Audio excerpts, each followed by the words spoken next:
Tingnan natin kung gaano katagal dumating yung bags natin. So, first bag, nakita ko yun yung first bag, ayun, is 3:05 dumating. So, sabi ko sa kasama ko, dito sa NAIA Terminal 1, usually napakatagal ng luggage. Lahat ng experience ko dito. Time check. 3:25, wala pa din. Okay, time. Ayan na. Ayan, dumating na rin ito.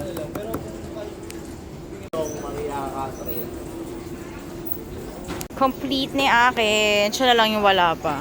And time check. Kulang pa. Wala pa. Kulang pa yung sa kanya. Shortly afterwards, nakuha na rin ni Chris yung maleta niya.